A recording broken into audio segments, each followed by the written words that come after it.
श्रीशुकोवाच इत्युक्त्वा द्विजोपत्नस्ता यज्ञवाटं पुनर्गतः ते चानसूयवस्वाभिः स्त्रीभिः शत्रम् अपारयन्। सर्ववेदांत सार श्रीमद्भागवत महापुराणेर दशम स्कंदेर त्रयोविंश अध्याये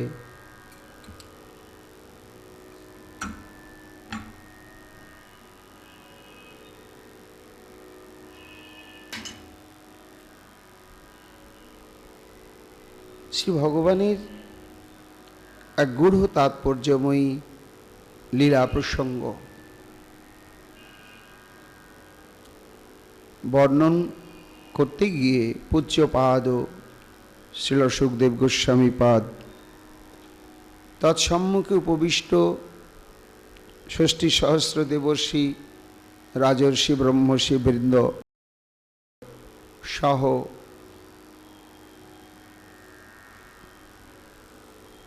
प्रायपवेशनरत सप्ताह काल मध्य तक्षक सर्पदंशने आसन्न मृत्यु ब्रह्म शापग्रस्त महाराज परीक्षित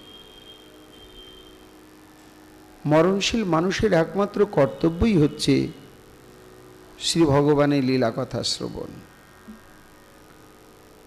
सद्य हृदय अवरुद्धते এই কথা শ্রবণ করলেই ভগবান তার অন্তঃকরণে প্রবেশ করেন। এটি ভাগবতের সংবাদ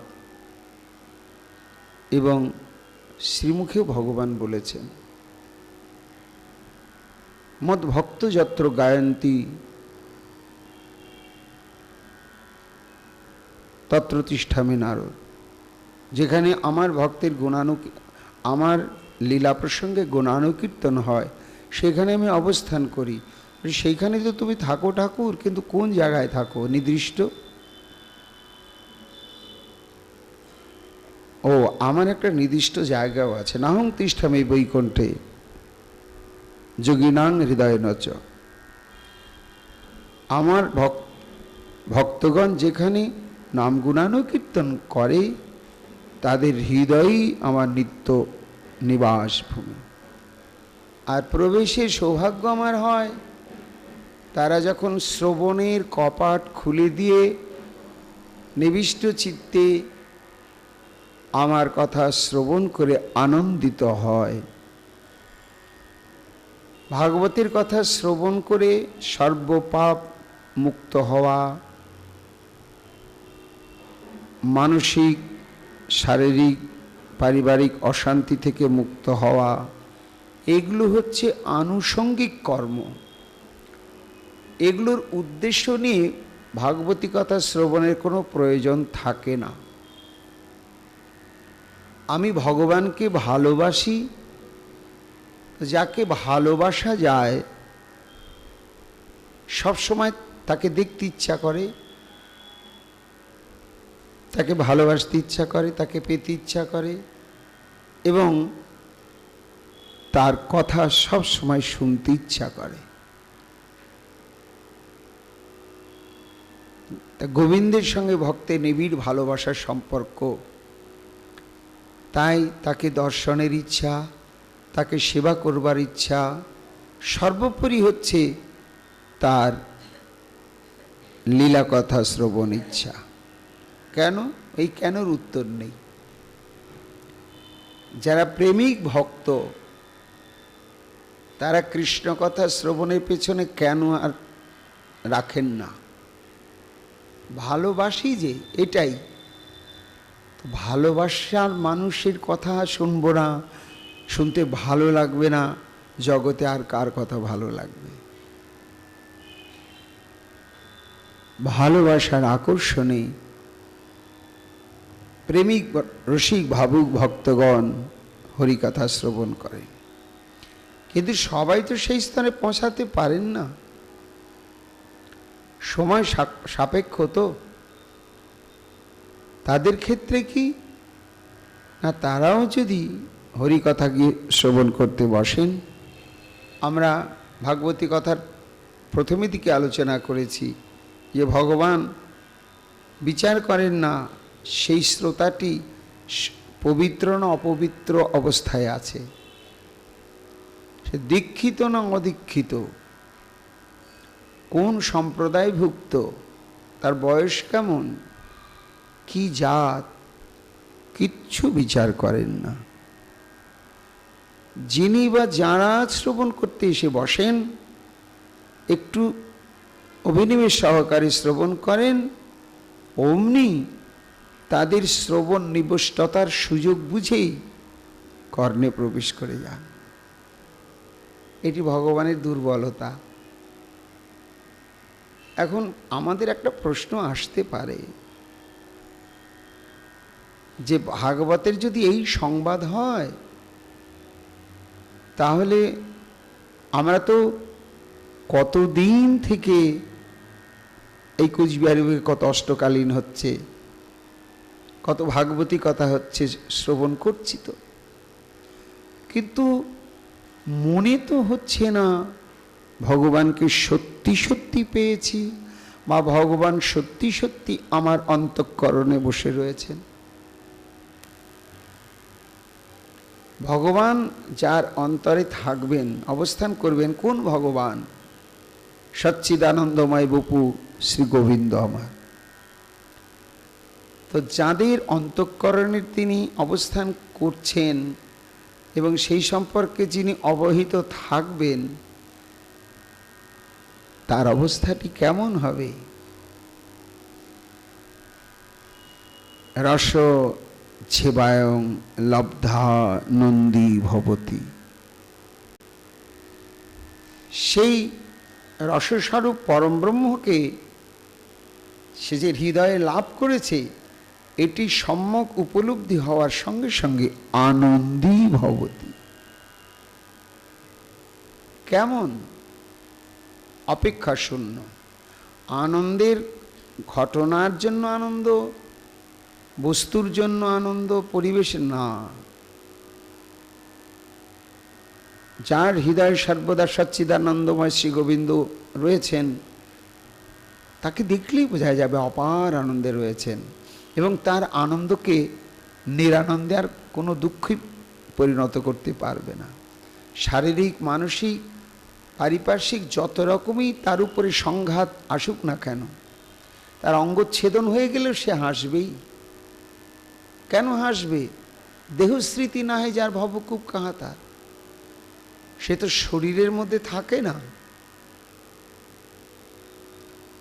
শারীরিক অনুভূতির বেড়াজালে সে আর বাঁধা নেই। তো যার অন্তঃকরণে শ্রী ভগবান এইভাবে অবস্থান করছেন, তার তো এমনি হওয়া উচিত, কিন্তু আমাদের কি তাই হচ্ছে? শুনছি আবার সেই কামক্রোধের দ্বারা তাড়িত, আবার সেই কোটি প্রকার সমস্যায় জর্জরিত, লোভ লালসার বশীভূত, এবং পদে পদে দুঃখ। তাহলে প্রভু, তুমি যদি যেদিন আমি প্রথম শ্রবণ করতে বসেছিলাম সেই দিনই যদি তুমি কৃপা করে আমার কর্ণের পদ দিয়ে প্রবেশ করে থাকো, আমার দুঃখ অনুভব হচ্ছে কেন? দুঃখ তো থাকে না, আমার যে আছে। তাহলে হয় তুমি প্রবেশ করনি, আর না হয় ভাগবত ঠিক বলেননি। না, আচার্যগণ বলছেন মৈবম এরকম বলবেন না। ভাগবত কোনোদিনই এমন কিছু বলবেন না যেটা অবাস্তব। চন্দ্র সূর্যের চাইতে বাস্তব সত্য হচ্ছে ভাগবত এবং শ্রীমদ্ ভাগবতের বাণী। এটা আমাদের বিশ্বাস করতে হবে। তাই যদি হয়, তাহলে কেন আমার অন্তঃকরণে প্রবেশ করেছেন আমি অনুভব করতে পারছি না কেন? আমার যে অনুভূতি হচ্ছে না, অনুভব হচ্ছে না, এটা কি অস্বীকার কেউ করতে পারেন? না, কারণ আপনাকে দেখেই বোঝা যাচ্ছে আপনি জড়জগতের যত রকম মায়ার তরঙ্গ সবই আপনার উপরে তরঙ্গায়িত হচ্ছে। তাহলে আপনার বক্তব্যের মধ্যে কিছু সত্যতা আছে, হ্যাঁ আছে। সেটা কি? আপেক্ষিক সত্য। ওটা যথার্থ সত্য নয়, ওটা আপনার মনে হচ্ছে, যে মনে করছেন ভগবান থাকলে নিরানন্দ কেন, তাহলে আমার অন্তঃকরণে আসেনি, এটা যে আপনার অনুভব হচ্ছে, আপনার কাছে এইটুকুন সত্য সত্য, কিন্তু এটা যথার্থ সত্য না। ঠিকই ভগবান প্রবেশ করেছে। এবার প্রবিষ্ট ভগবানকে অনুভব করবার জন্য একটু ভজন সাধনের অপেক্ষা আছে। প্রবিষ্ট ভগবান প্রথম, আমার জীবনের প্রথমেই যদি আমি কোথাও হরিকথা শুনতে গিয়েছিলাম, সেই দিনই আমি ভগবানকে পেয়ে গিয়েছি। এইবার প্রাপ্ত ভগবানকে সম্যকভাবে উপলব্ধি করবার জন্য আমাকে ভজন অনুশীলন করতে হবে। তার জন্যই হচ্ছে গুরুপদাশ্রয় অথ ভজন ক্রিয়া। কেমন সেটি? মহাজন একটি দৃষ্টান্ত দিয়ে বুঝিয়েছে। একজন ব্যক্তি অমানসিক পরিশ্রম করেছেন, সারাদিন খাওয়া দাওয়ারও সময় পান, শারীরিক মানসিক দুদিক থেকেই কঠোর পরিশ্রম। শেষ হতে হতে রাত্রি হয়ে গেছে। তারপরে ঘরে এসে স্নান টান করে যেই ভোজন করেছেন, একেবারে শরীর ভেঙে এলো নিদ্রায়। এমন ঘুমিয়ে পড়লে সেই মানুষটি, তাকে কোনো প্রকারে আর জাগানো সম্ভব নয় যতক্ষণ ঘুমটা পূর্ণ না হচ্ছে। তার এক হিতাকাঙ্ক্ষী বন্ধু ডেকে ডেকে ডেকে ডেকে যখন তাকে চেতন করতেই পারলে না, ওই ঘুমন্ত বন্ধুর হাতের মুঠোর মধ্যে কিছু দিয়ে চলে গেল। না, ঘুমিয়ে আছে, থাকুক, ঘুম তো ভাঙবেই। 5 ঘন্টা 6 ঘন্টা 10 ঘন্টা পরে যখনই হোক, তখন সে পাবে, অনুভব করবে। বন্ধুটি চলে গিয়েছে, সে তো ঘুমোচ্ছিল। ঘুমোতে ঘুমোতে যখন ঘুমটা পূর্ণ হয়েছে, ভেঙে গেছে, শরীরটা ঝরঝরে, হাতটা জড়াতে গিয়ে দেখছে ভারী। এত ভারী কেন? নিদ্রা বিজড়িতে নয়ন উন্মুক্ত করলে হাতের দিকে তাকাতেই দেখছে চকচক চকচক করছে, ভীষণ ভার। 2 হাত লাগিয়ে উঠে বসে তাড়াতাড়ি চোখের কাছে নিয়ে এসে দেখছে কি, চারিদিক ঘুরিয়ে ফিরিয়ে দেখছে একটা সোনার বল, গোলক, কোটি কোটি কোটি কোটি টাকা দাম, খাঁটি সোনার। ইস, কি করে এলো জানি না, কিন্তু আমার করতলগত যখন এর সত্ত্বাধিকারী আমি, যেই এসে আমাকে দাবি করুন, কারো ঘর থেকে তো আমি আনতে যাইনি, যেভাবেই আসুক আমার ঘরেতে আমার নিজের হাতে উঠে এসছে, তাহলে এর সত্ত্বাধিকারী একমাত্র আমি। ইস, এত সম্পদের এই মুহূর্তে আমি মালিক হয়ে গেলাম, কি করব কি করব। সেই তখন কি করবে না করবে আনন্দের আতিশয্যে দিশে পাবে না, হাসবে নাচবে কি করবে, খেই হারিয়ে ফেলবে। তা এত যে অমূল্য সম্পত্তি পেল, পাওয়ার পরে তার যে প্রাপ্তিজনিত আনন্দের উল্লাস অভিব্যক্তি, সেটা কিন্তু ঘুমন্ত অবস্থায় ছিল না। কখন হলো? যখন জেগে উঠল, তাই তো। কিন্তু পেয়েছিল 6 ঘন্টা আগেই, ও বন্ধু দিয়ে চলে গিয়েছে 6 ঘন্টা আগেই, ও কিন্তু পেয়েছে, নিশ্চিত রূপেই পেয়েছে, কিন্তু প্রাপ্ত বস্তু সম্বন্ধে তার কিন্তু অনুভব হচ্ছিল না। অনেক পরে হলো। কখন হলো না, যখন তার ঘুমটা ভেঙে গেল, জেগে উঠল, সুস্থ মন ফিরে পেল, বিচার করলো, বুঝলো এটা খাঁটি সোনা, তখনই তার উপচে পড়া আনন্দ। কিন্তু ঘুমিয়ে থাকাকালীন সেটি হয়নি। মহাজন এই দৃষ্টান্ত দিয়ে আমাদের এই সিদ্ধান্তকে প্রাঞ্জল করে দিলেন। আমরা জীবনের কোনো এক মুহূর্তে যেখানে প্রথম হরিকথা শুনতে গিয়েছিলাম, সে কীর্তনই হোক আর ভাগবতী কথাই হোক, সেই দিনই কিন্তু শ্রীমদ্ ভাগবতের সিদ্ধান্ত অনুসারে ভগবান আমার অন্তঃকরণে প্রবেশ করেছেন। অভ্রান্ত সত্য। তবে অনুভব হচ্ছিল না। কেন? ঘুমন্ত অবস্থায় থাকার জন্য। কি সেই ঘুম? সেটার নামই হচ্ছে মায়া নিদ্রা। দেহ দৈহিক আবেশবশত আমরা আত্মস্বরূপ জ্ঞান বিস্মৃত হয়ে রয়েছি। তাই তো উপনিষদ বললেন, উত্তিষ্ঠত জাগ্রত প্রাপ্য বরান নিবোধত। কাদেরকে বলছেন? বিশ্ব মানবকেই বলছেন। তো সবাই তো ভস ভস করে ঘুমোচ্ছে না। তো জাগ্রত মানুষগুলোকে বলছেন উত্তিষ্ঠত জাগ্রত, ওঠো, জাগো, তোমার পরম শ্রেয় শ্রেষ্ঠ বস্তু তোমার সম্মুখে, তুমি তাকে গ্রহণ করবে এই প্রত্যাশা নিয়ে সে দাঁড়িয়ে আছে, তুমি তাকে বরণ করে নাও। তাহলে কাকে বলা হচ্ছে উত্তিষ্ঠত? ওঠো, জাগো। ও জাগরণ কিসের জাগরণ? ওই জাগরণটি হচ্ছে পারমার্থিক জাগরণ, আত্মসত্তার জাগরণ। আমি দেহ নয়, নৈব স্ত্রী ন পুমানেশ নবৈ নপুংসক। আমার ভিতরে একটি নিত্য পরিচিতি রয়েছে, সেটি হচ্ছে আমি ভগবানের দাস। সেটি ঘুমন্ত অবস্থায় চেনা যাচ্ছে না, জানা যাচ্ছে না।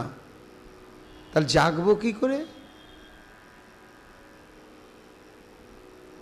হ্যাঁ, এই জাগরণটি হঠাৎ করে হবে না, ক্রমানুসারে জাগরণটি আসবে। কোনো ভাগ্যে কোনো জীবের শ্রদ্ধা যদি হয়, তবে সেই জীব সাধু সঙ্গ যে করায়। শ্রদ্ধা কিসে? ভগবত বিষয়ে, ভগবত কথা প্রসঙ্গে। তখন একটু যাতায়াত শুরু হলো, হতে হতে হতে হতে হতে বহু জিজ্ঞাসা, হরিকথা শুনতে শুনতেই উত্তরও পেয়ে যাচ্ছি। তারপরে এক সময় মনে হয়, তাহলে আমি মানুষ হয়েছি, আমি যা কিছু করছি এটা যথার্থ মানুষের কর্তব্য নয়। মানুষের কর্তব্য হচ্ছে শ্রীকৃষ্ণের সেবা অনুশীলন।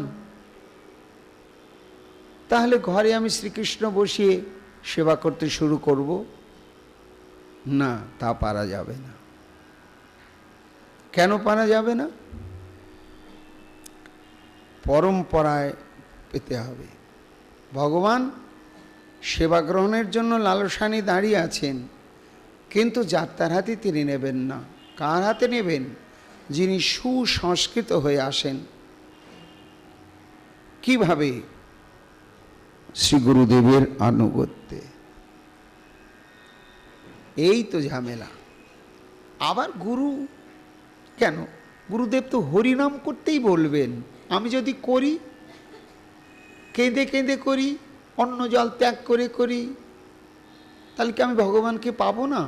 আমার এই মায়া নিদ্রা কি দূর হবে না? না, হবে না। গুরু কৃপাই কেবলম। এইখানে বৈদিক শাস্ত্রে বা তন্ত্রশাস্ত্রে আগম এবং নিগম উভয় শাস্ত্রেতেই গুরুদেবের বিশেষ ভূমিকার উল্লেখ রয়েছে। নারদকে যখন মা বললেন, শ্রী বিষ্ণু ধ্রুবকে যখন তার মা বললেন পদ্ম পলাশলোচন হরিকে ডাক, তার কৃপা হলে তোর পিতার কি সম্পদ, তার চাইতে অমূল্য সম্পদ তুই পাবি বাবা। মায়ের কথায় সুদৃঢ় বিশ্বাস নিয়ে আকুলভাবে কাঁদছে আর ডাকছে গভীর অরণ্যে অন্ন জল ত্যাগ করে। 5 বছরের শিশু ধ্রুব তো তার অনুরাগ ব্যাকুলতায় চোখের জলে বনের যত হিংস্র বন্য জন্তু তাদের হিংস্র স্বভাব ভুলে গিয়ে সব তারাও চোখের জলে ভাসছে। ভগবান স্থির থাকতে পারছেন না। দেবর্ষি নারদ ভগবত দর্শনে গিয়ে চমকে গিয়ে বলছে, প্রভু তুমি চঞ্চল, তাহলে তো ব্রহ্মাণ্ড কোথায় দাঁড়াবে? তোমাকে চঞ্চল দেখাচ্ছে কেন প্রভু? নারদ, আমি থাকতে পারছি না। ধ্রুবের ডাক আরতি আমাকে পাগল করে তুলেছে। আহা, তুমি ভক্তবৎসল, ভক্ত ব্যাকুল হয়েছে তোমাকে দেখবার জন্য, পাবার জন্য, আর তুমি হলে ভক্তবৎসল বাঞ্ছা কল্পতরু। যাও না প্রভু, তোমার ভক্তের বাসনা পূরণ করো। আমি যেতে পারছি না নারদ, তুমি যদি একটু সহায়তা করো তাহলে। নিশ্চয় প্রভু, আমার সহায়তায় যদি ভক্ত ভগবানের মিলন ঘটে আমি কেন করব না, কিন্তু কি করতে হবে প্রভু? তুমি ধ্রুবকে দীক্ষা দিয়ে এসো। গুরু কৃপা নেই বলে আমার কৃপা ওখানে গিয়ে দাঁড়িয়ে আছে। নারদ বললে, এইটুকুন করলেই যদি ধ্রুব তোমাকে পায় আমি এক্ষুনি যাচ্ছি। ধ্রুবর কাছে এসে দাঁড়ালেন। ধ্রুব তো তাকেই পদ্ম পলাশলোচন হরি মনে করলেন। নারদ বললেন, না ধ্রুব, তবে তুমি এক্ষুনি পাবে তাকে। তুমি স্নান করে এসো, আমি তোমাকে মন্ত্র দেব, সেই মন্ত্র বসে তুমি জপ করলেই পেয়ে যাবে তোমার ইষ্টদেবকে। স্নানাদি করে এলো, আসমন করি কর্ণে মন্ত্র দিলেন, ওং নমো ভগবতী বাসুদেবায়। এইবার জপ করতে লাগলেন ধ্রুব। সঙ্গে সঙ্গে ভগবান এসে আত্মসাৎ করে নিলেন। তার জন্য একটা আলাদা লোক সৃষ্টি করলেন। সেদিন প্রমাণ হলো যে ভগবানের সেবা করতে গেলে, ভগবানকে পেতে গেলে গুরু কৃপার অপেক্ষা আছে। তাই ক্রমটি হচ্ছে, কোনো জীব, কোনো ভাগ্যে কোনো জীবের শ্রদ্ধা যদি হয় তবে সেই জীব সাধু সঙ্গ যে করায়। এবার সাধু সঙ্গ হইতে হয় শ্রবণ কীর্তন। সাধু সঙ্গের দ্বারা কি আমার লাভ হলো? না, দীক্ষা নিতে হবে। এইবার কীরকম গুরু, আমাকে দীক্ষা নিতে গেলে কীরকম মানসিক প্রস্তুতি নিতে হবে, এইসব সাধুর সঙ্গ করতে করতে করতে করতেই জানা যায়। তারপরে যখন বুঝতে পারলাম এই গুরুদেবের লক্ষণ, তখন তার কাছে গিয়ে শরণাগত হলাম। তিনি কৃপা করলেন, মন্ত্র প্রদান করলেন। তখন আমার মায়া নিদ্রা অপসারণ হওয়ার কাজটা শুরু হলো। যখন আমি মন্ত্রপ্রাপ্ত হলাম, দীপক জ্ঞানং যত দয়াত কুজ্জাত পাপক সয়ক তত সাদীক্ষিতি প্রক্তা সর্বতন্ত্র সুসম্মতা। সেই দিন থেকে আমার একটি প্রদীপ লাভ হলো। দীক্ষা মানে দিব্য জ্ঞান, যে জ্ঞানের দ্বারা আত্মতত্ত্ব পরতত্ত্ব সম্যক অনুভব করা যাবে। ভজন ক্রিয়া শুরু হলো কি? শ্রবণ এবং কীর্তন। গুরুদেব বলেন মন্ত্র জপ করবে, নাম করবে বাবা, কলিযুগ, এবং নিত্য হরি কথা শ্রবণ করবে। শুরু হলো, তখন কি জেগে গেলাম? না, এগোচ্ছি। এবার শ্রবণ কীর্তন চলতে চলতে শ্রবণাদ্যে হয় সর্বানর্থ নিবর্তন। কেন আমি জাগতে পারছি না? এত জোরে জোরে হরিনাম করছি, তবু কি আমার মায়া নিদ্রাটা যাচ্ছে না? না, কঠিন নিদ্রা যে যাওয়ার অন্তরায় রয়েছে। অনর্থ, অনর্থ অর্থাৎ অভিপ্সিত বস্তু প্রাপ্তির পথে বাধা সৃষ্টিকারী যা, তাদেরকে বলা হয় অনর্থ। 4 প্রকার অনর্থ: দুষ্কৃতিজাত, সুকৃতিজাত, অপরাধজাত আর ভক্তিজাত। ঘুমটা ভাঙতে এই জন্য দেরি হয়। সুকৃতিজাত কি? গত জন্মে খুব দান ধ্যান করেছি, পুণ্যকর্ম করেছি, এই জন্মে কোটি কোটি কোটি কোটিপতি। তা এত বিষয়বৃত্ত বৈভব সেসব দেখাশোনা করতে করতে এমনকি 5-6 ঘন্টার বেশি ঘুমাতেও পারি না। ভজন করব কোথায়? সুকৃতিজাত অনর্থ। দুষ্কৃতিজাত অনর্থ কি? নিকৃষ্ট কর্ম করেছি, মানুষের অন্যায় করেছি, অনিষ্ট করেছি, কাউকে বঞ্চিত করেছি, অত্যাচার উৎপীড়ন করেছি, তাই এ জন্মে হয় বিকলাঙ্গ, না হয় দুরারোগ্য ব্যাধিগ্রস্ত, না হয় আর্থিক অনটনে জর্জরিত, যেগুলো কৃষ্ণ ভজন পথে আমার বাধা হয়ে দাঁড়িয়ে আছে। এ লোক থেকে দুষ্কর্ম করেছিলাম তাই। এছাড়া অপরাধজাত, সাধুর কাছে, নামের কাছে, শ্রীবিগ্রহের কাছে আগে থেকে কিছু অপরাধ রয়েছে, যার জন্য আমি নাম করছি, মায়া নিদ্রা কাটছে না। 4র্থ অনর্থ হচ্ছে ভক্তিজাত। ভক্তি থেকে অনর্থ আসে কি? হ্যাঁ আসে। কিভাবে আসে? না, ভজন শুরুর সঙ্গে সঙ্গেই সাধন ভক্তির 2টো বৈশিষ্ট্য, একটা হচ্ছে শুভদা আর একটা ক্লেশগ্নি। সর্বসুমঙ্গল আসতে শুরু করলো, মানুষের দৃষ্টি পড়ল, বাহ, মনে হচ্ছে উনি অনেক কিছু পেয়ে গিয়েছেন। আস্তে আস্তে আস্তে তার সঙ্গে সে জড়ো হতে লাগলো, তার স্তুতিনুতি করতে লাগলো। একটু দীক্ষা দিন, দীক্ষা নিতে শুরু করলো। সে মনে করলো তাহলে আমার একটা মঠ মন্দির করতে হবে।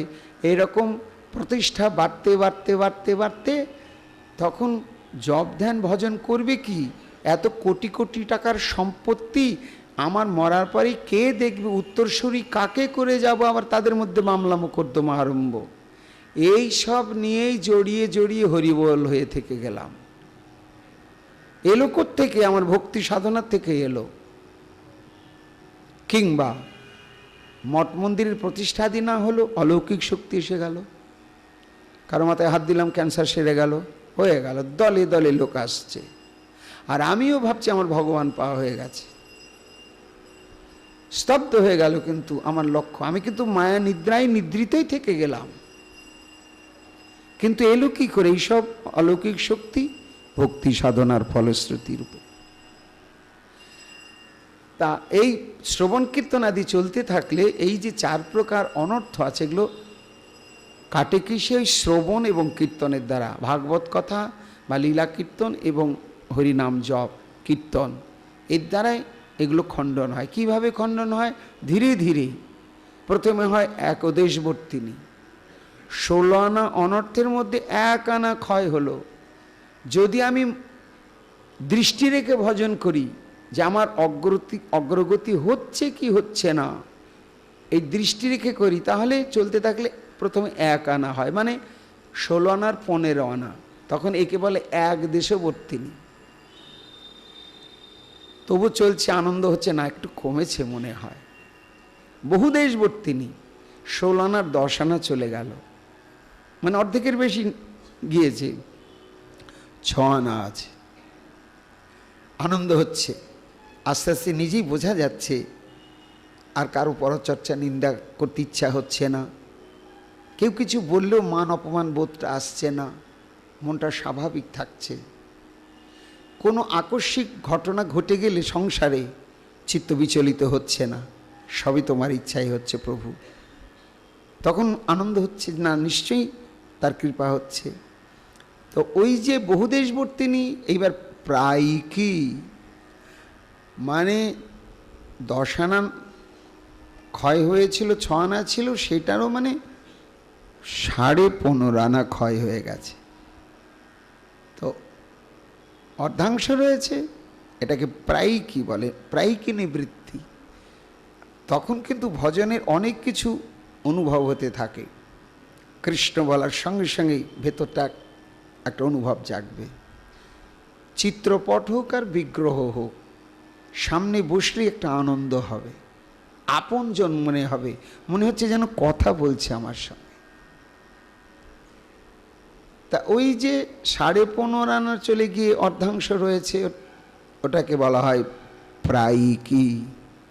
ভজন চলছে, ওটাও চলে গেল, মানে 16 আনার 16 আনাটাই চলে গেছে, এটাকে বলা হয় পূর্ণা নিবৃত্তি। কিন্তু এইখানেই থেমে থাকলে চলবে না। 16 আনা গেল, কিন্তু যদি আমার পদস্খলন হতে পারে, আবার অনর্থগুলো আসবে, আমার ঘাড়ে চাপবে। তাহলে এরপরে আরও একটা নিবৃত্তি আছে, সেটা কি? সেটার নাম হচ্ছে আত্যন্তক নিবৃত্তি। অর্থাৎ 16 আনা অনর্থ চলে যাওয়ার পরে আর একটা নিবৃত্তি হচ্ছে যে এমন নিবৃত্তি হয়ে গেল যে যতই কিছু স্খলন পতন হোক না কেন, আর অনর্থগুলো কোনোদিনই আসতে পারবে না। এই অবস্থার পরে কি হয়? অনর্থ নিবৃত্তি হইলে ভক্তে নিষ্ঠা হয়। যখন অনর্থগুলো চলে যায়, তখন আমরা ঘরে যে ঠাকুর সেবা করছি তাতে একটা চরম বাস্তববোধ এসে যায়। চরম বাস্তববোধ অনুভব হয়। ঠাকুরের শীত পাচ্ছে, গরম করছে, ক্ষুধা পেয়েছে, পিপাসা পেয়েছে, মাঝে মাঝে গিয়ে তার সামনে বসতে ইচ্ছা করে, দেখতে ইচ্ছা করে, এবং তার জন্য ছাড়া আর কিছু কারোর জন্য করতে ইচ্ছা করে না। এটা নিষ্ঠা। এইবার কি হলো না, জাগরণটা ধীরে ধীরে শুরু হলো। ওই যে আমার পাওয়া হয়ে গেছে, তখনও কিন্তু অনুভবের বাকি আছে। এইবার নিষ্ঠাটা গাঢ় হলে শ্রবণাদ্যে হয় সর্বানিবর, অনর্থ নিবৃত্তি হলে ভক্তের নিষ্ঠা হইতে শ্রবণাদ্যে রুচি উপজয়। তখন নাম করতে চরম একটা সুখ হয়, হরিকথা শুনতে গেলে চরম আনন্দ হয়। এটাকে বলা হয় রুচি। ভজন ক্রিয়া চলছে, রুচিটা গাঢ় প্রাপ্ত হলো। তারপরে যে স্তর, সেটির নাম হচ্ছে আসক্তি। আসক্তির স্তরে পৌঁছালেই মচ্চিত্তাবদ্গত প্রাণা এই অবস্থা আসে। তখন তার ভজন সাধনের যত কিছু প্রতিকূলতা, সেই প্রতিকূলতাগুলো থাকে না। একটা আনন্দের আভাস অনুভব হতে থাকে। আসক্তি হইতে জন্মে কৃষ্ণ প্রীতির অঙ্কুর, এটাকে বলা হয় রতি অবস্থা। এই রতি অবস্থায় যখন আমরা যদি কোন উঠতে পারি গুরুদেবের বৈষ্ণবগণের কৃপাতে, তখন ওই কিছু কিছু লক্ষণগুলো প্রকাশ হবে। যেমন নাম করতে করতে শিহরণ, নয়নশ্রু বরিশন, আর আন কথা বলবার চেষ্টা করে আর মুখে আসবে না। যখনই আরতি সেবা পুজো যাই কিছু করব, তিনি যে সন্তুষ্ট হচ্ছেন, গ্রহণ করছেন, এটা প্রত্যক্ষ অনুভব হবে। এই স্তরে যখন আমরা পৌঁছাবো, তখন অনুভব হবে যেদিন আমি প্রথম কৃষ্ণের কথা শুনতে গিয়েছিলাম, প্রভু কৃপা করে সেই দিন থেকে আমার হৃদ মন্দির অবস্থান করে রয়েছে। সেই দিনই হবে আত্মসত্তার মায়িক বন্ধন বা মায়া নিদ্রা থেকে মুক্ত হয় পরিপূর্ণ জাগরণ, তখন তার প্রেম রতি লাভ হবে। সেই প্রেমার বশ কৃষ্ণ সর্বানন্দ ধাম। এজন্য একটা ক্রম আছে এবং সময় রয়েছে। আম তো যখন তখনই পাওয়া যাবে না। মাঘ মাসে মুকুল হলেই কি সঙ্গে সঙ্গে জ্যৈষ্ঠ মাসে আমটা পাওয়া যাবে? কয়েক মাস অপেক্ষা করতে হয়। তা কালেই তো ফল ফলিত হয়। এই জন্য ভাগবতী কথা কখনোই শ্রবণ ব্যর্থ নয়, এবং এর মধ্যে মিথ্যা প্রবঞ্চনা বলে কিচ্ছু নেই। চরম বাস্তব এবং শাশ্বত বস্তু। মহারাজ, সেই গোবিন্দের কথা তুমি শ্রবণ করো। আমি তোমাকে বলছি, ওই দেখো সে গোবিন্দের পরীক্ষায় উত্তীর্ণা ব্রজগোপী মুনিপত্নীগণ।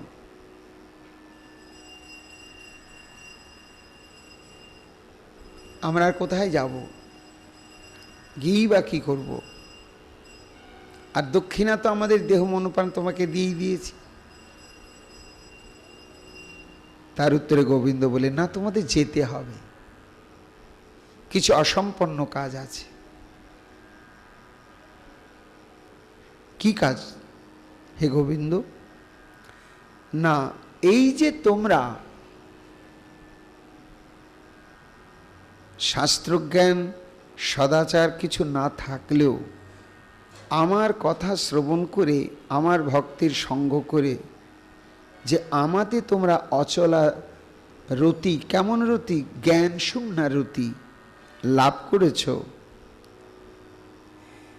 এই যে তোমরা এসেছ আমাকে সেবা করবার জন্য, তোমাদের এই ভজনের সূত্র ধরে আমি তোমাদের ঘরেতে স্বামী, শ্বশুর ভাসুর, যা দেওর, ননদ, সপত্নী, পুত্র, কন্যা, আত্মীয়, বন্ধু বান্ধব যারা রয়েছে, যারা ছিল জ্ঞানান্ধ, কর্মান্ধ, যোগান্ধ, যেহেতু তোমাদের সঙ্গে তাদের নিবিড় আত্মীয়তা সম্বন্ধ রয়েছে, আর আমার প্রতিজ্ঞা ভক্ত ভক্তির জনপ্রিয়, আমি তাদের সমস্ত অন্ধকার দূর করে দিয়ে তোমাদের ন্যায় আমাতে তাদের প্রেম ভক্তির উদয় করে দিয়েছি।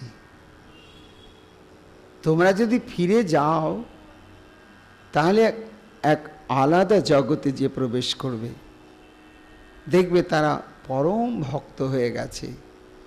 তা এই যে ভক্ত পরিবার পরিজনকে নিয়ে ভজনের তো একটা সুখ আছে মণিপত্নীগণ, সেই সুখটা তো তোমরা অনুভব করলে না। আর তারা যেহেতু পরম ভাগবত হয়ে গিয়েছে, তোমরা পৌঁছানোর আগেই, শুধু তাই নয়, অনুশোচনার অনলে পুড়তে পুড়তে পথপানে তারা তৃষিত চাতকের ন্যায় অধীর আগ্রহ নিয়ে অপেক্ষা করছে। তোমরা আমার সেবা দিয়ে সৌভাগ্য নিয়ে তোমরা ফিরে যাবে, তোমাদেরকে দর্শন করবার জন্য, তোমাদের সঙ্গ পাবার জন্য। এই জন্য তোমাদের ফিরে যেতেই হবে। ইত্যুক্ত্বা দ্বিজ পত্নস্তা যজ্ঞ বাটম পুনর্কতা তে চানুষয়ব স্বাভি স্ত্রীভি সত্রম অপারায়ণ। তাহলে যাই আমরা, যদি গেলে তোমার সুখ হয় গোবিন্দ, এবং আমাদের আত্মীয় স্বজন সবাই যদি তোমার ভক্ত হয়ে গিয়ে থাকে, তাহলে এটাই তো আমাদের জীবনের বিশাল প্রাপ্তি।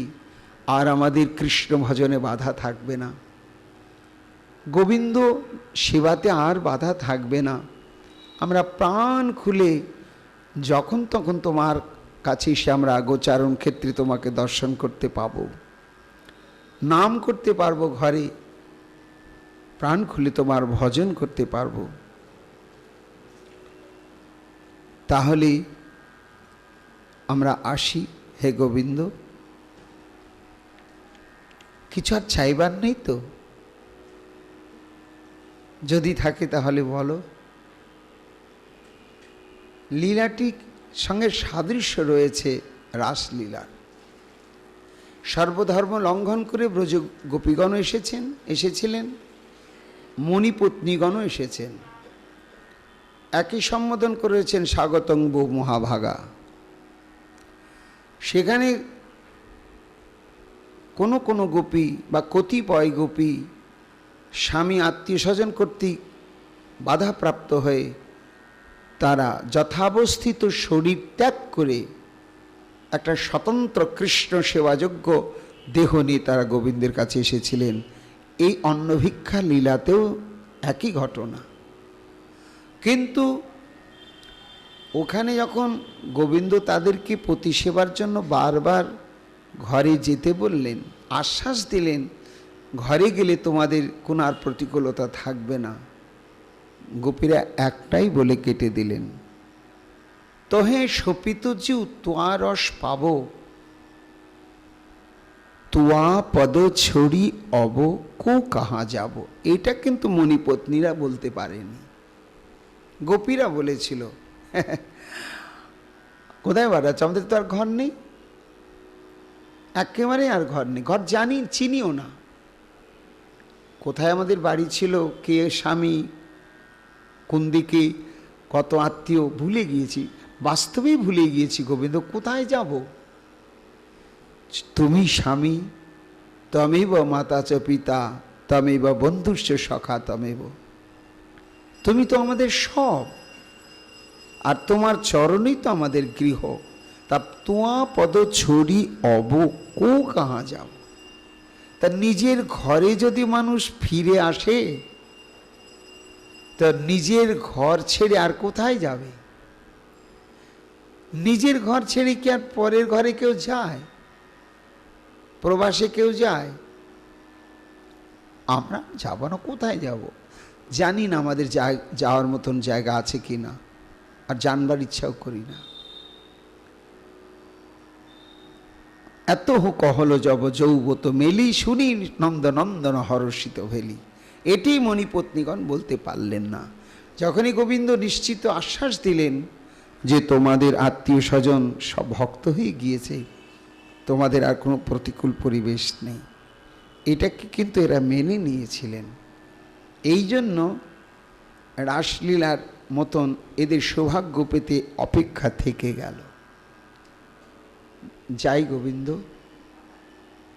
যাওয়ার আগে দাঁড়িয়ে প্রাণ ভরে গোবিন্দের মাধুর্য দর্শন করছেন। জগতে কোনো বস্তু দর্শন করলে কিছুক্ষণ পরে সেটা পুরাতন মনে হয়, ব্যতিক্রম আমার গোবিন্দ বদন, গোবিন্দের লীলা, গোবিন্দের কথা। বলো বিদায়ের মুহূর্তে কিছু চাইবার থাকলে, বলে আর কিচ্ছু চাইবার নেই, যাচ্ছি, তোমার সঙ্গ ছেড়ে যাচ্ছি, শুধু এইটুকুন কৃপা করো গোবিন্দ, সঙ্গ ছেড়ে যাই কিন্তু তোমার প্রসঙ্গ ছাড়া যেন না হই। প্রসঙ্গ মানে তোমার কথা, তোমার লীলা, তোমার রূপগুণের প্রসঙ্গ থেকে যেন বঞ্চিত না হই। দিবানিশি যেন সর্বদা আমরা এই তোমার প্রসঙ্গে ডুবে থাকতে পারি, তাহলে তোমার প্রসঙ্গেতেই তোমার সঙ্গ আমরা সর্বতোভাবে প্রাপ্ত হব। তাই ওই প্রসঙ্গে যেন আমাদের নিষ্ঠা থাকে, এটি আমাদের একমাত্র কাম্য, আর কিছু চাই না। গললোক নিকৃত বাসী সমস্ত ব্রাহ্মণ পত্নীগণ করজোড়ে চাইলেন, কি চাইব? हे बांके बिहारी गिरिधारी हो, प्यार तुम्हारे चरणों में। हे बांके बिहारी गिरिधारी हो, प्यार तुम्हारे चरणों में। नटवर मधुसूदन बनवारी हो, प्यार तुम्हारे चरणों में। नटवर मधुसूदन बनवारी हो प्यार तुम्हारे चरणों में। मैं सुख में रहूं चाहे दुख में रहूं, फूलों में रहूं कांटों में रहूं। मैं सुख में रहूं चाहे दुख में रहूं, फूलों में रहूं कांटों में रहूं। वन में घर में जहाँ भी रहूं हो प्यार तुम्हारी चरणों में। हे बनवा के बिहारी गिरिधारी हो प्यार तुम्हारी चरणों में। नटवर मधुसूदन बनवारी हो प्यार तुम्हारी चरणों में। मेरा मन का मंदिर में आवो तुम, नस नस शाम समावो तुम। मेरे मन के मंदिर में आओ तुम, नस नस में शाम समाओ तुम। मेरा मन का मंदिर में आओ तुम, नस नस शाम समावो तुम। मेरे मन का मंदिर में आओ तुम, नस नस में शाम समाओ तुम। तुमरे है हमरे है तुम हो प्यार तुम्हारी चरणों में। हे बाके बिहारी गिरधारी हो प्यार तुम्हारी चरणों में। नटवर मधुसूदन बनवारी हो प्यार तुम्हारी चरणों में। इस जीवन के तुम जीवन हो, हे शाम तुम्ही मेरे धन हो। इस जीवन के तुम जीवन हो, हे शाम तुम्ही मेरे धन हो। इस जीवन के तुम जीवन हो, हे शाम तुम्ही मेरे धन हो। इस जीवन के तुम जीवन हो, हे शाम तुम्ही मेरे धन हो। सुख शांति मूल तब चिंतन हो प्यार तुम्हारी चरणों में। हे बाके बिहारी गिरधारी हो प्यार तुम्हारी चरणों में। नटवर मधुसूदन बनवारी हो प्यार तुम्हारी चरणों में। प्यार तुम्हारी चरणों में, प्यार तुम्हारी चरणों में। আমাদেরও তো অনুষ্ঠান শেষ হচ্ছে, আমরাও রাধানাথের কাছে এই প্রার্থনাই জানিয়ে রাখব, সংসারে যা আছে তাই থাকুক, শুধু মতি রহু তু অপরর সঙ্গে। সব সহ্য করতে শক্তি দিও, আর মতি দিও তোমার ভজন করতে। এটি থাকলেই সব। কি সব? ব্রহ্মাজি বলেছিলেন, যখন ক্ষমা চাইতে চাইতে স্তব করতে করতে বললেন, তুমি ক্ষমা করবে না, কৃপা করবে না? বললেই হলো, প্রভু তুমি যদি নাও করো বঞ্চিত হব না। কেন? শোনো, তত্তে অনুকম্পাং সুসমীক্ষমানম ভুঞ্জানম এবাত্মকৃত বিপাকম হৃদ বাক বপুভীর বিধন্নমস্তে যো ভজেত মুক্তিপদে সোদাই ভাব। আহা, কি ভাগবতের সংবাদ! গোবিন্দ হে, আপন কৃত কর্মফল ভোগ করতে করতে যারা দুঃখে জর্জরিত, শারীরিক মানসিক সমস্ত দিক থেকে, সেই সমস্ত অসহনীয় দুঃখ সহ্য করেও যারা অবিচলিত চিত্তে তোমার নাম করছে, তোমার যথাসাধ্য সেবা করছে, আর তার সঙ্গে সঙ্গে নিজের কর্মফল আমারই সৃষ্ট কর্মফল মনে করে সহ্য করে যাচ্ছে, এইভাবে যারা ভজন করছে, তাদের যদি তুমি কৃপা না করো তবু মুক্তিপদে সদাই ভাব। কেমন বলি? কেমন জানো না? বাবার সম্পত্তি বাবা ছেলেদের ভাগ করে দিয়ে গেল না, গেল না। তো বাবা যদি অন্তর্লীন হয়ে যান, তা বাবার সম্পত্তিটাকে বেহাত হয়? ছেলেরা পায়, পাবেই। কি করে পাবে?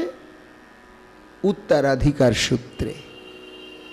তা পিতৃ সম্পদ যেমন পিতা দান করে না গেলেও উত্তরাধিকার সূত্রে যেমন সেই সম্পদ পুত্রগণ প্রাপ্ত হয়, এতে যেমন কোনো সংশয় নেই, তেমনি জীবনের সমস্ত ব্যথা বেদনা কষ্ট কর্মফল ভোগ করতে করতেও যারা তোমার ভজন সাধন করছে, তুমি কৃপা না করলেও ওই উত্তরাধিকার সূত্রে তোমার কৃপা পাবেই পাবেই পাবেই পাবে, বঞ্চিত কোনোদিন হবে না। নিতাই গৌর হরি বল। তাহলে ভগবান বললেন, ব্রহ্মা সত্যি বলেছ, সত্যি বলেছ। সংসারে জর্জরিত জীব ওই কষ্ট সহ্য করতে করতে এতটুকু যদি আমাকে ভজন করে না, আমি ভীষণ তাদের কাছে দুর্বল হয়ে পড়ি। সংসার ত্যাগ করে যারা বনে জঙ্গলে ভজন করছে, তাদের ভজনে আমি অতটা দুর্বল হয়ে পড়ি না। তা আমরা তো সংসারেই থাকবো, সংসার ছেড়ে যাব কোথায়? আর এই সংসারটাই হচ্ছে বিড়ম্বনার ক্ষেত্র। তাই আমাদের একটাই চাইবার, ওই মুনিপত্নীগণের আনুগত্যে মতি রয় তো আপার সঙ্গে, প্যার তোমারি চরণোं में। তারা এইবার চললে গোবিন্দের গুণগান গাইতে গাইতে। গোবিন্দ এইবার চেয়ে রইলেন, যতদূর দেখা গেল আনন্দ হচ্ছে। জগৎ এই দেখো, আমাকে কিসে সহজে পাওয়া যায়? আমাকে পেতে গেলে জ্ঞান শূন্যা সহজ ভালোবাসা বা প্রেম ভক্তি, জ্ঞানে নয়, যজ্ঞে নয়, কর্মে নয়। জগৎকে দেখালেন, সখারা ঘিরে ধরেছে। ইস, এত রাশি রাশি উপাদেয় সমস্ত অন্ন ব্যঞ্জন, মিঠাই মিষ্টান্ন, আর নাসিকায় গন্ধ, ওরে কানায় আর দেরি করা যাচ্ছে না। বলে, দাঁড়া দাঁড়া, দাদা আছে না? দাদা বলছে, দাঁড়া সবাই। তা সমস্ত অনেক রাখাল তো। দাদা বললেন, কাকা নাই তো, তুই হ্যাঁ হ্যাঁ আমার কাছে বসবি। সবার মুখ ছোট, সবার ইচ্ছা আজকে এই বনভোজনে কানাই আমার সামনে বসবে। তাহলে কি হবে? আমরা ভোজন করব আর করাবো, ওর মুখেরটা নেব, আমার মুখের চোখে দেব। কিন্তু দাদা আগে ওকে নিজের বামে বসিয়ে নিচ্ছে। হায় হায়, আনিয়া পলাশ পাত তাহাতে বাড়িল ভাত। বৃন্দাবনে তারা কিসে পেলেন? পলাশের পাত, বড় বড় পলাশ গাছের পাতা, ছোট থাকলে সেগুলোকে একটু কাঠি দিয়ে বড় করে নিয়ে সেটাই হলো তাদের পাত্র। সব সারিবদ্ধভাবে বসলেন। ভক্ত বৎসল বুঝতে পারছে সখাদের একটা অতৃপ্তি। সবাই মনে করছে কানাই আমার সামনে বসলেই সুখ হয়। গোবিন্দেরও কষ্ট হচ্ছে, একটু ওদের সামনে গিয়ে ওদেরকে আমি আনন্দ দিতে পারবো না, আর ওদের এঁটোটা আমি একটু পাবো না, সেই কি হয়? ওই জন্য তো আমার এই বৃন্দাবন লীলা। তাই গোবিন্দ আমার সবার অলক্ষ্যেই এখানে অদ্ভুত লীলা বিস্তার করলেন। সব মণ্ডলী বন্ধে বসেছেন সখারা, তা যত সখা বসেছেন প্রত্যেক সখার সামনে একজন করে কানাই বসেছে, কিন্তু সেটা অনুভব করছে যার সামনে বসেছে সে, আর কিন্তু মনে করছে না যে আর কারো সামনে কানাই বসেছে। এইবার কানাই তার সামনে বসাতে এত আনন্দ, এইবার তার চোখ মানে দৃষ্টি আর অন্যদিকে দেওয়ার অপেক্ষা নেই। কানাই আমার সামনে আর কার দিকে বসলো না বসলো খোঁজ নেওয়ার দরকার কি, আর কে পেলো না পেলো, আমি তো কানাইকে পেয়েছি। সবে বলে ভাই আমার কানাই মোরে বড় ভালোবাসে, বসিয়া সম্মুখে সদা খায় সুখে, রহে সদা মোর পাশে। কি মজা! হ্যাঁ, কানাই যে আমাকে এত ভালোবাসতো জানতাম না তো। আজ এতগুলো সখা ত্যাগ করে কানাই আমার সামনেই বসেছে। প্রত্যেকেই তাই দেখছে, প্রত্যেকেই মনে করছে যে কানাই আমার সামনে আছে আর কারোর সামনে নাই। ভক্তবৎসল এইবার ভোজন আরম্ভ হলো। কেহ কক্ষ তালি দিয়া ভুঞ্জয় আনন্দ হিয়া। গ্রাম্য বালকদের এটা একটা স্বভাব, কোনো উপাদেয় খুব সুস্বাদু বস্তু অপ্রত্যাশিতভাবে যদি হঠাৎ পেয়ে যায় তো বগল বাজিয়ে ভোজন করে আনন্দে। তাই কক্ষতালি দিয়া দিয়া ভুঞ্জয় আনন্দ হিয়া, সুখের সাগরে সবে ভাসে। তা কানের সামনে বসেছে তো খেতে খেতে, হে কানাই নে, কি ওটা? আরে ও তো আমার পাতেও আছে, আমি এতক্ষণ পাই না, আমি দাঁড়া, তোর পাতে আছে তুই মুখে দিস নি, আর আমি খেয়ে দেখেছি এত মিঠা, এত সুস্বাদু, এত উপাদেয়, দেখলাম এটা আমার ভোগের নয়, তোরই উপযুক্ত, এইটা আগে তুই নে, তোরটা পরে পাবি, এটা নে না। জোর করে বদন বিবর স্ফীত করে উচ্ছিষ্ট তুলে দিচ্ছে গোবিন্দের বদনে। শ্রীকৃষ্ণের নয়ন ছলছল করছে। আমাকে ঈশ্বর সর্বশক্তিমান,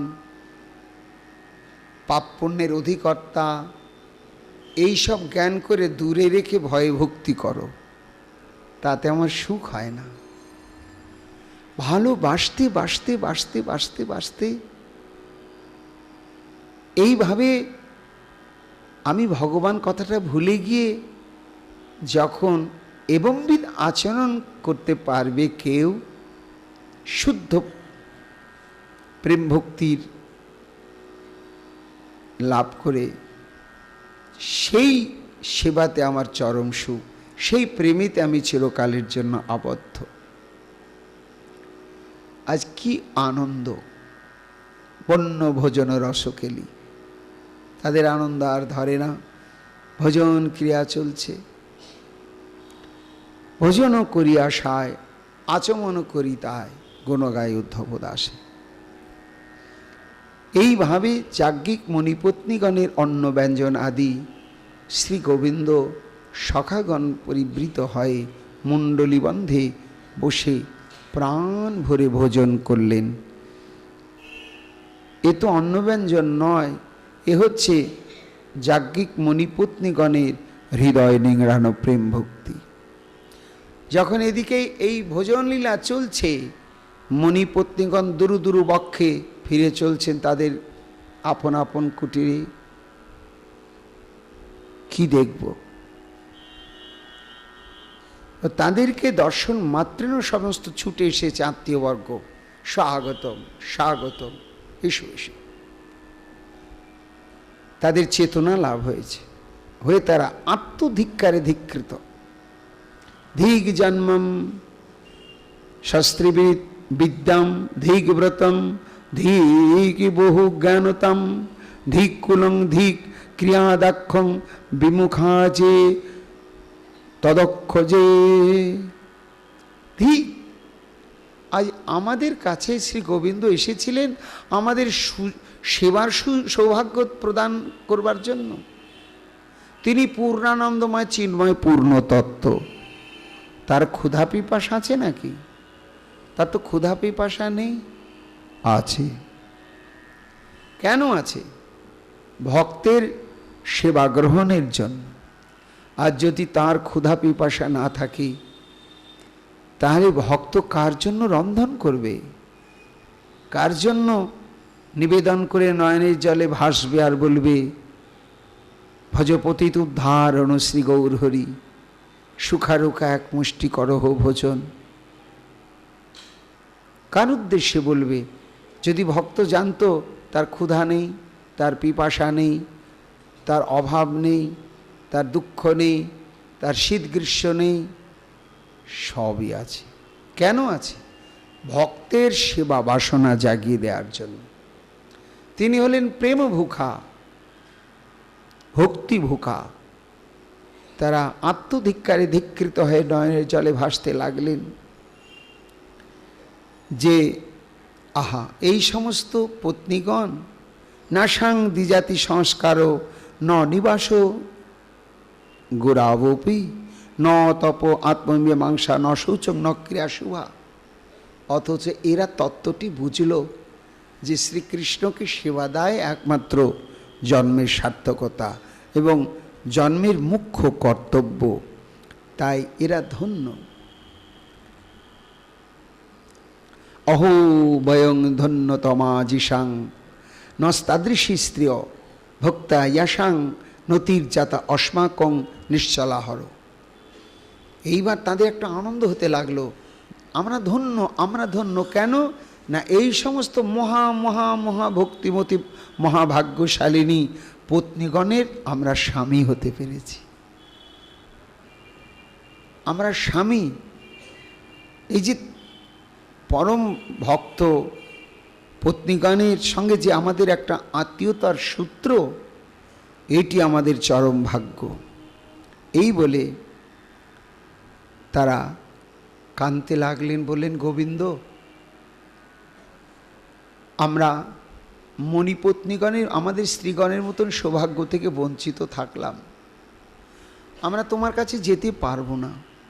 কেন? আমরা মথুরার রাজার অধীনস্থ ব্রাহ্মণ।